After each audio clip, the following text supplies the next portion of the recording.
Ladies and gentlemen, let me tell you something about life that took me years of falling, failing, and feeling like I wasn't enough to truly understand. The difference between winners and losers is not talent. It's not luck. It's not where you were born, how much money your parents had, or what school you went to. The real difference between winners and losers is a decision made quietly, often when nobody is watching. A decision about who you are going to be when life gets hard. Because life is going to get hard. It's going to test you in ways you never imagined. It's going to push you, break you, and sometimes it's going to bring you to your knees. And in those moments, you're going to find out exactly which side of that line you're standing on. I've met a lot of people in my life.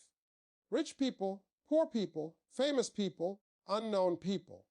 And I've learned that winning and losing is not a permanent state. It's a pattern. It's a habit. It's a mindset you carry into every decision you make. Winners think differently before they ever act differently. Losers wait. Winners move. Losers talk about what they're going to do someday. Winners decide and then figure it out along the way. You see, winners are not people who never lose. Winners are people who refuse to stay lost. That's the separation. That's the line. When you look at somebody who's winning, you often see the result and assume it came easy. You see the success, the confidence, the momentum. But you don't see the mornings they woke up scared. You don't see the nights they stayed up worrying. You don't see the failures that stacked up behind them like bricks in a wall. Winners build themselves out of those bricks. Losers sit in front of them and complain about the wall. That's the difference.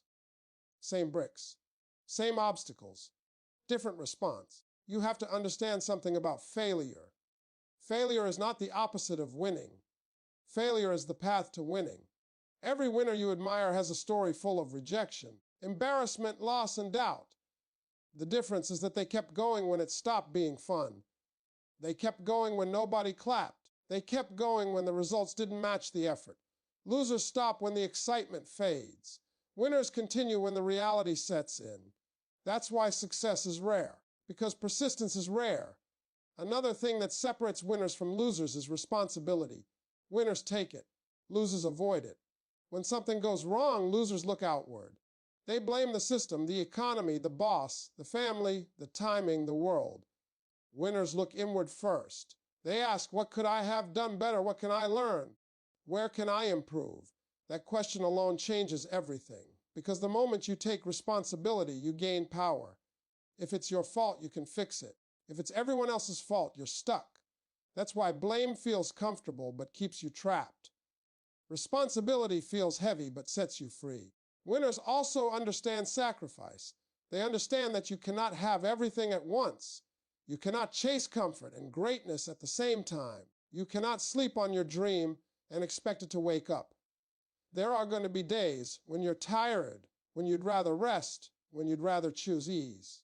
Winners choose effort anyway. They pay the price early so they can collect the reward later. Losers want the reward now and the effort later. Life doesn't work like that. Life pays in proportion to what you invest before anyone else sees the return. I want you to think about discipline for a moment, not motivation. Motivation is emotional. It comes and goes. Discipline is structural. It stays. Winners build discipline so their actions don't depend on their feelings. Losers wait to feel ready. And let me tell you something, ready is a myth. Nobody feels ready to do something that stretches them. Nobody feels ready to risk embarrassment. Nobody feels ready to step into uncertainty. Winners act anyway. They move while afraid. They try while unsure. They begin before confident. That's why they get ahead. Because movement creates clarity. Action creates belief. Waiting creates doubt. There is also a difference in how winners and losers see time. Losers see time as something to spend. Winners see time as something to invest. Every hour matters differently to them. Winners understand that days become years and years become lives. They don't waste weeks complaining about what didn't work. They extract lessons and move forward. Losers replay disappointment until it becomes identity. Winners treat yesterday as data. Losers treat yesterday as destiny. That shift alone separates entire futures. Another truth is that winners build themselves daily. They don't rely on occasional bursts of effort. They rely on consistent, often invisible work. They practice when nobody watches. They improve in small increments. They understand that greatness is not a leap, it's an accumulation. Losers want transformation without repetition. They want change without process. But process is where winners live. They fall in love with the climb, not just the view. Because they know something powerful. If you become the kind of person who can reach the top becomes inevitable. Winners also choose their environment carefully. They protect their mindset. They surround themselves with people who challenge them, not comfort them. They seek growth, not validation. Losers stay where it's familiar, even if it's limiting. They prefer agreement over improvement. But you cannot grow beyond the voices you listen to. If everyone around you reinforces small thinking, you will think small. Winners expose themselves to bigger standards, bigger expectations, bigger possibilities. That exposure stretches belief, and belief changes behavior. One of the most defining separations between winners and losers is resilience. How quickly do you recover? How long do you stay down? Life is not going to spare anyone from setbacks, but winners have a shorter emotional recovery time. They feel disappointment, yes. They feel pain, yes. But they don't unpack and live there. They process and move. Losers build a home inside failure. Winners pass through it. That movement is everything, because momentum favors those who restart fastest. Winners also make peace with discomfort. They understand that growth feels awkward. Progress feels uncertain. Improvement feels clumsy at first. They don't interpret discomfort as a sign to stop. They interpret it as evidence they're stretching.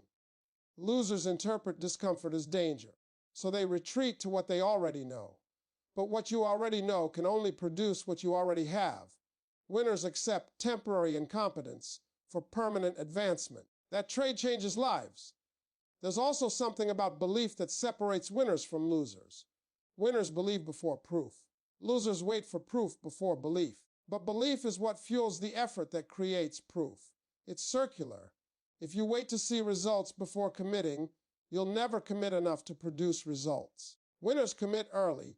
They invest in possibility. They act on faith in their own potential. That belief doesn't come from arrogance. It comes from decision. A decision that says, I may not be there yet, but I am capable of becoming more. Let me tell you another hard truth. Winners are willing to be misunderstood. They're willing to look foolish temporarily. They're willing to take paths that others question, because they're not living for approval. They're living for purpose. Losers shape their choices around perception. They ask, what will people think? Winners ask, what will this make possible? That difference changes risk tolerance. And risk tolerance changes opportunity. Most people don't fail because they try and lose. They fail because they never try enough to discover what they could have been. Winners also set standards for themselves that exceed their circumstances. They don't wait for external pressure to perform. They create internal expectations. They hold themselves accountable when nobody else does. That internal standard becomes identity, and identity drives consistency. Losers depend on external enforcement, deadlines, supervision, consequences. Remove those and effort disappears. Winners carry their standard everywhere, alone or observed, tired or energized, seen or unseen. That's integrity of effort. Another separation lies in focus. Winners prioritize. They choose fewer goals and pursue them deeply. Losers scatter energy across many intentions without sustained follow-through. You cannot progress meaningfully in 10 directions at once. Depth creates mastery. Mastery creates advantage. Winners protect focus like a resource. They say no often so they can say yes fully. Losers say yes to everything and commit to nothing. That dilution prevents excellence. Winners also understand delayed gratification. They can endure the gap between effort and reward. They plant seeds without immediate harvest. Losers abandon the field when crops don't appear quickly. But almost everything worthwhile has a delay built into it. Skill takes time. Reputation takes time. Trust takes time. Financial growth takes time. Physical transformation takes time. Winners respect that timeline. They keep planting. They keep tending. They trust compounding. And compounding eventually looks like overnight success to outsiders. There is also courage. Not the absence of fear, but the willingness to act despite it. Winners feel fear and move. Losers feel fear and freeze. That one behavioral difference accumulates across years into dramatically different lives. Courage doesn't always roar. Sometimes it whispers, "Try again tomorrow." Winners listen to that whisper. Losers silence it with excuses. And excuses are seductive because they protect ego, but they also protect limitation. Winners measure themselves against potential. Losers measure themselves against comfort. Potential demands expansion. Comfort demands preservation. If your primary goal is to feel safe, you will avoid the very actions that produce growth. Winners accept temporary instability for long-term strength. They are willing to be beginners repeatedly. That humility is power, because every new level requires new learning. Losers want to appear competent more than they want to become competent. So they avoid situations where they might struggle, and avoidance freezes development. Let me tell you something deeply important. Winners don't outsource their future. They don't wait for rescue. They don't depend on perfect conditions. They create movement with what they have. They start before they're ready. They build before certainty. Losers postpone until circumstances improve. But circumstances rarely improve without action. Winners generate momentum that changes circumstances. Losers wait for circumstances to generate momentum. That reversal explains a lot of stalled lives. Winners also redefine losing. To them, losing is feedback, data, information about what didn't work. They extract lessons, adjust strategy, continue effort. Losers define losing as identity. I failed becomes I am a failure. That fusion is devastating, because when failure becomes identity, effort stops. Winners keep identity separate from outcome. They see themselves as learners in progress. That mindset protects persistence. There's also emotional regulation. Winners manage mood so it doesn't control behavior. They don't let a bad day cancel a good plan. Losers let emotion dictate action. If they feel discouraged, effort drops. If they feel bored, consistency breaks. But emotions fluctuate constantly. If behavior tracks emotion, progress becomes random. Winners anchor behavior to values and goals instead. They act according to commitment, not mood. That stability compounds. Winners also understand that self-talk matters. The voice in your head becomes the ceiling of your effort. Winners cultivate constructive inner dialogue. Not fantasy, but encouragement paired with responsibility. Losers rehearse doubt. They repeat narratives of limitation. I'm not ready. I'm not talented. I'm not lucky. Those narratives become self-fulfilling because belief shapes behavior and behavior shapes results. Change the voice and you change the trajectory. Let's talk about work ethic. Not just hours, but intensity and intention. Winners engage fully when they work. They focus, refine, iterate. Losers equate time spent with effort given, but distracted work produces weak outcomes. Deep work produces leverage. Winners seek leverage, skills, and actions that multiply impact. They learn continuously, they upgrade methods. They pursue excellence, not adequacy. Losers settle for acceptable, and acceptable rarely wins. Another separation is adaptability. Winners adjust when reality changes. They're flexible in strategy but firm in goal. Losers cling to familiar methods even when ineffective. They interpret change as threat instead of information, but environments evolve. Markets shift. Opportunities move. Winners track that movement and reposition. Losers stay fixed and get left behind. Adaptability is survival in motion. Winners also give themselves permission to want more. That may sound simple, but many people suppress ambition because it feels risky or selfish. Winners acknowledge desire. They set bold aims. They allow themselves to envision expansion. Losers downplay aspiration to avoid disappointment, but suppressed ambition becomes quiet regret. Winners risk disappointment for possibility. Losers accept stagnation for safety. I want you to hear this clearly. The gap between winners and losers is built daily, in small choices, in whether you practice or postpone, in whether you learn or defend, in whether you try again or withdraw. Those micro decisions accumulate. Nobody wakes up suddenly on either side. They walk there step by step, and the path is always available to shift. Because winning is not a fixed identity, it's a repeated behavior. If you want to cross that line, you don't need to transform overnight. You need to choose differently today. Take responsibility for one outcome. Do one difficult task you've been avoiding. Practice one skill intentionally. Learn one lesson from a recent mistake. Protect 1 hour for focused effort. Those acts signal to yourself that you're changing sides. And once behavior shifts, identity follows. You begin to see yourself differently. And that perception fuels further change. Remember this, winners are not special people. They are people who practice special behaviors long enough for them to look natural. Discipline becomes habit. Courage becomes reflex. Effort becomes normal.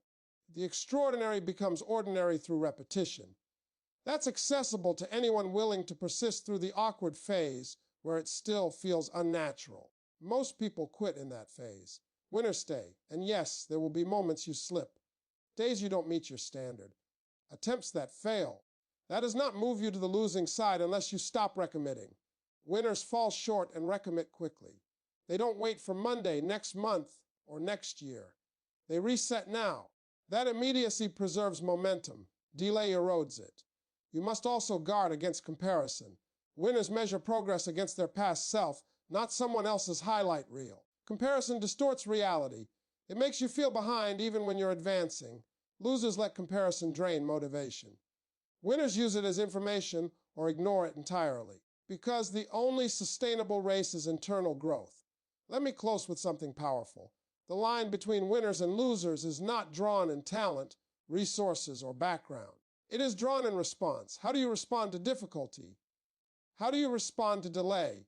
How do you respond to fear? How do you respond to failure? Those responses create patterns. Patterns create identity. Identity creates destiny. If you change response, you change destiny. That means the line is movable. It can shift today with a decision, with an action, with persistence. So when you leave here, don't ask whether you have what winners have. Ask whether you're willing to do what winners do, especially when it's inconvenient, uncomfortable, and unseen, because that's where separation happens, quietly, daily, repeatedly. And over time, that repetition becomes a life that looks different, feels different, and stands as proof that the line was never fixed. It was always yours to cross.